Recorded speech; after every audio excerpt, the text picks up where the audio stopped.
박사님, 이제 꿈에 대해서는 조금 제가 어느 정도 어떻게 이루어지고 또 어떻게 내가 해석을 해야 되는가 이런 좀 툴이 생겨진 것 같아요. 그러면 꿈의 단계에서 조금 파생되는 최면이라고 하잖아요. 그러니까 우리가 꿈꾸는 상태와 최면의 상태 이런 또 구분을 또 할 수 있잖아요. 어떤 경계들 이런 건 어떻게 해야 되죠?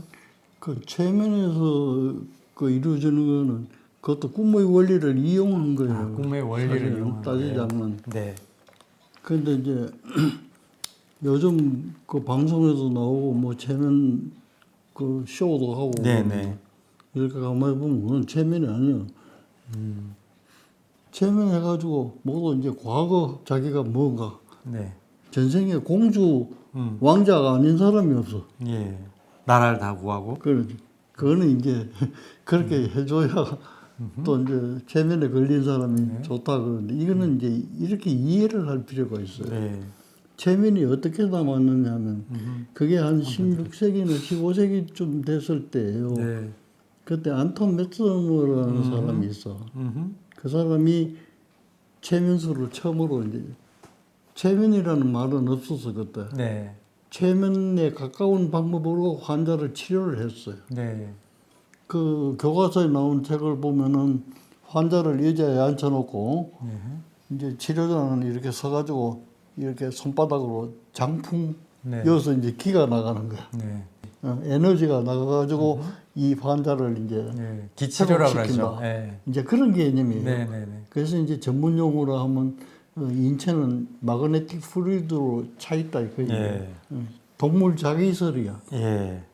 그래가지고 환자를 많이 치료한 거예요. 예. 그런데 이제 그때 의학회에서는 그거를 의학적인 근거가 있는가 없는가 여기에 대해서 이제 그 아카데미에서 네. 요새 그것도 청문회를 한 거예요. 네. 그 1년 동안 연구를 한 건데 그 결론은 사기다 이래서. 사기다. 그래가지고 몇 주만 없어져서 기록에. 그 다음에 이제 그 르네상스가 생기고 그 근대 그 문화가 문명이 이제 변화되잖아요. 네. 그때 이제 기계도 많이 발달하고 이런 게 의학도 엄청나게 발달된 거예요. 네. 그때. 그럴 때 최면이라는 말이 이제 처음 나오는 거예요. 네. 그 불란서에 그 샤르코는 사람이 있어. 네.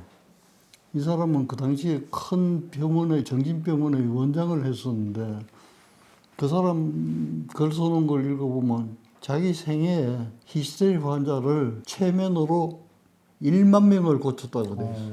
그거는 기록이니까 뭐 믿어야지.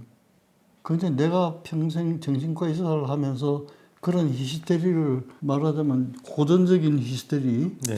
정의가 맞는 그거는 10명을 본 적이 히스테리라는 것은 쉽게 얘기하면 성적 욕구를 억압함으로써 신체가 변화되는 거고. 히스테리라고 그러면 보통 뭐 노처녀가 뭐 신경질 내고 그러면 옛날에는 야, 히스테리다 그랬거든.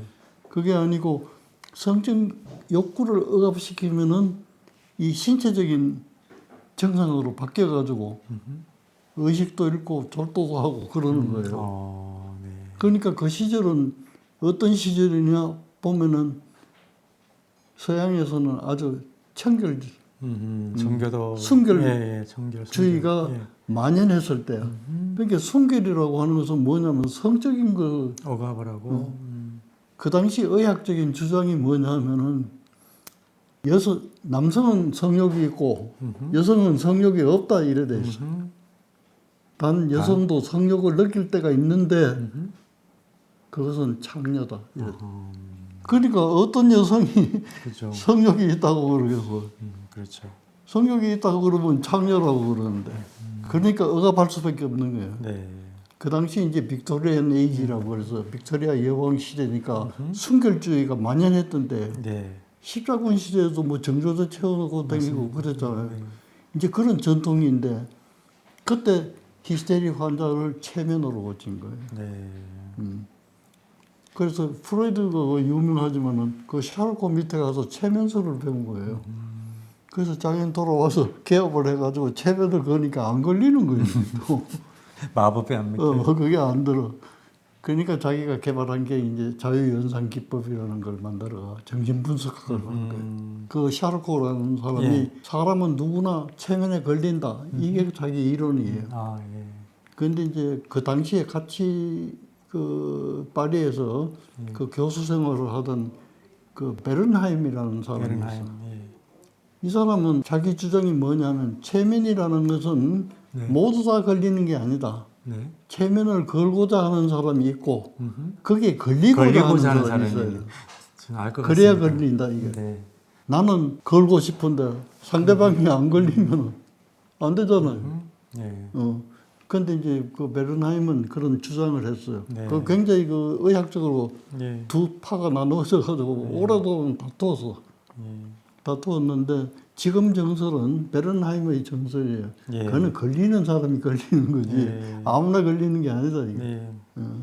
예. 저는 조금 이게 그러니까 이제 감이 이게 잡히는 꿈과 부분이 있습니다. 연관을 지키자면 이제 네. 그런 수준이다 그 얘기예요. 네. 그 지금 뭐 체면술 가지고 무통분만도 하고 뭐 입 뺄 때 뭐 네. 마취도 그걸로 하고 한다고 그러는데 네. 그거는 듣기는 들어요.